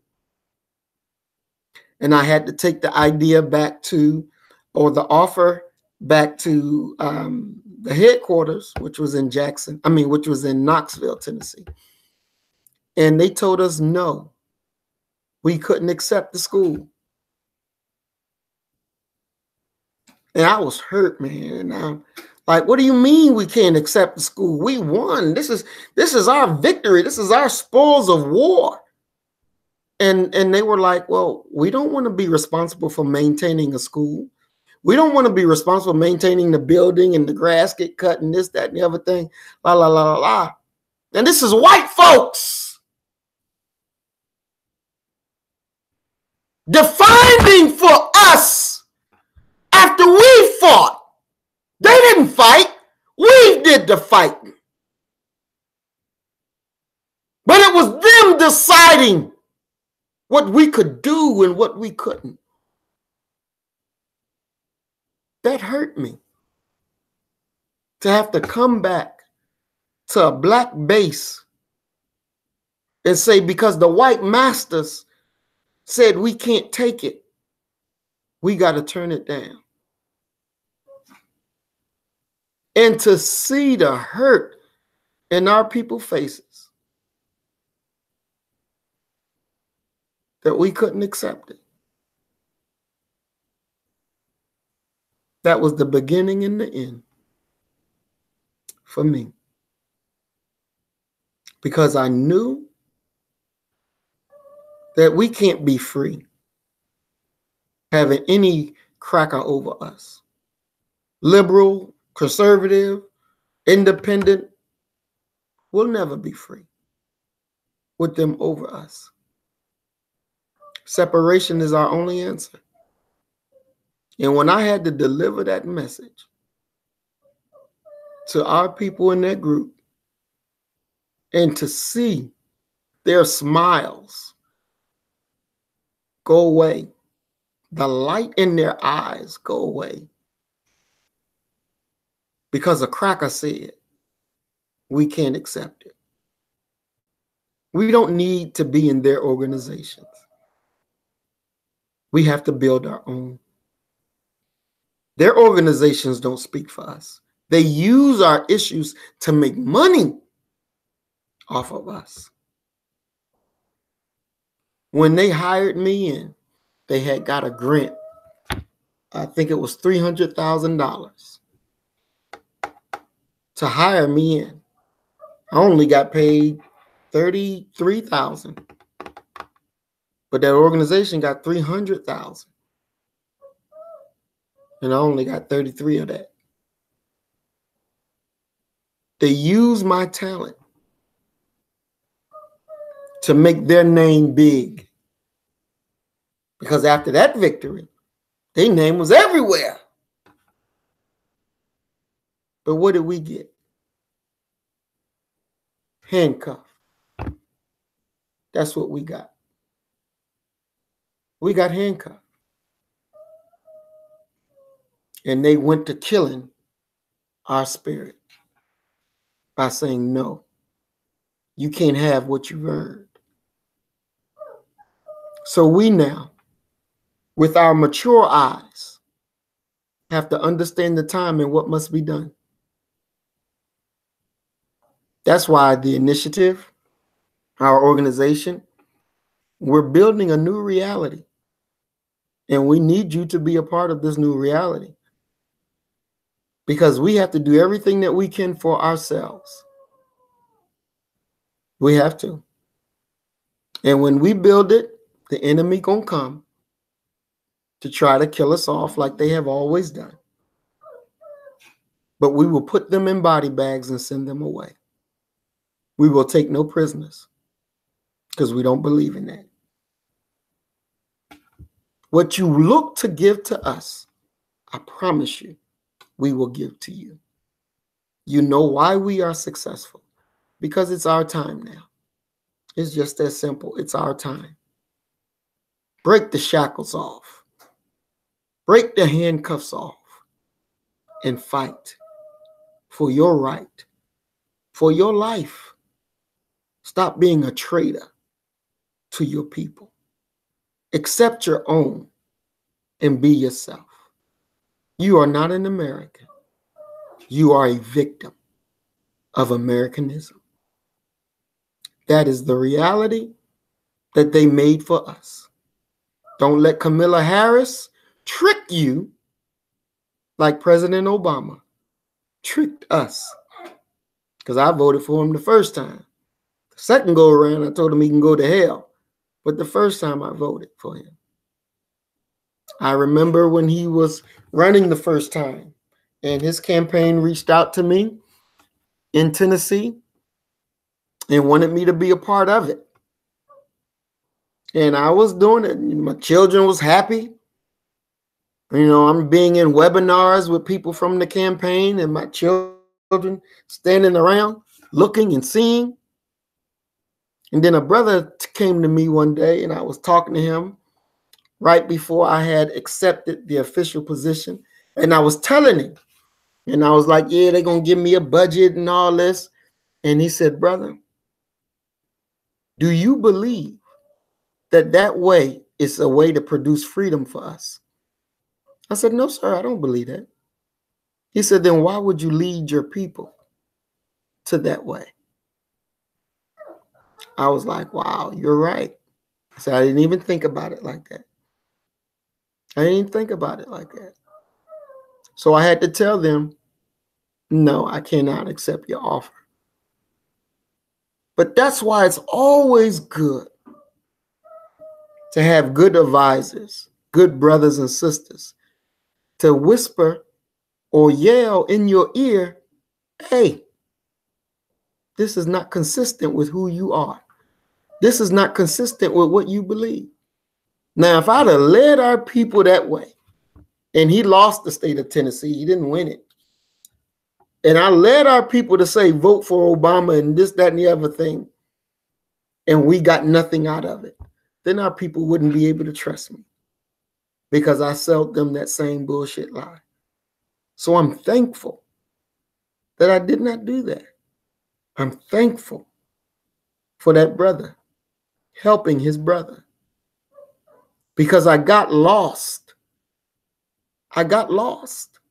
And it happens to us. To be a part of something big, to be a part of something important. But what's more important? What's bigger than building a new reality for our people, our way, where you're not asking and begging the enemy. You're taking and you're doing. off your own steam. Join on to your own and accept yourself.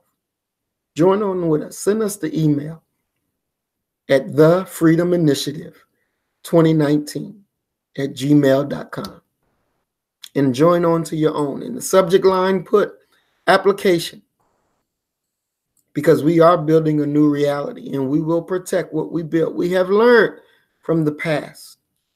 And I promise you, I cannot promise you that you won't get a scrape here or there. I can't promise you that you won't get upset and get angry. I can't promise you that some of us won't get killed. I can't promise you that we will not take a bump here or there. I can't promise you that. But what I can promise you is we will win. I can promise you we're going to build this new reality. I can promise you when the enemy comes, we will win over them. Those things I can promise you. I can promise you that you'll look back and say, God damn, we did this thing. I can promise you that.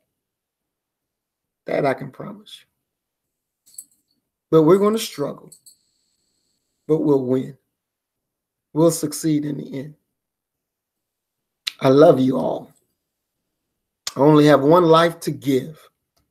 And I'm giving this life in service to you, in service to our people. So our children don't have to worry about what we got to worry about. So our children don't have to worry about being abused by the police, by the enemies. So that our children don't have to worry about being boiled to death. That's a hell of a way to die. That's a hell of a way to live. Always handcuffed and abused. You did nothing to deserve that. I didn't come here to make you cry. I come here to help wipe away all your tears and give you a new reality. You know, it says that, come out of her, my people. And I'm wrapping up. So you don't be partakers of her sins and of her plagues. Come out of her and rest. And rest. You've been working for this enemy, doing everything for them and nothing for yourself. Come on out of her and come to work for yourself and build a reality for yourself. Everybody eats off of us. Everybody. You're the worst treated people on this planet. What have you done to deserve such? You didn't put people in ovens. You didn't enslave people. You didn't take away their name, their religion, their folk ways, their moral ways. You didn't do none of that to nobody. But all of it was done to you. All of it. Some of our brothers and sisters in the motherland helped us to get in this position. You didn't do anything to deserve that. The whole world shits on us. The whole world shits on us. But the whole world follows what we do and want to replicate it. We gave them hip hop. Now they call it K-pop. $1 billion industry in Korea off of us, trying to be like us. We gave this world everything. And they give us death. It's time to us to accept the challenge and build. I thank you, family, for watching this video. I thank you for hanging with your brother. We thank our sister for having us on her platform. And family, if you will allow us to come on your platform to spread the message, because they shut our channels down, but you allow us to come and give the message so we can spread. This is a labor of love for us, because we got to love each other, because we all we got. We are all we got. Ain't no Superman coming for us. We got to come for each other. That's why we got to build this militia, this military.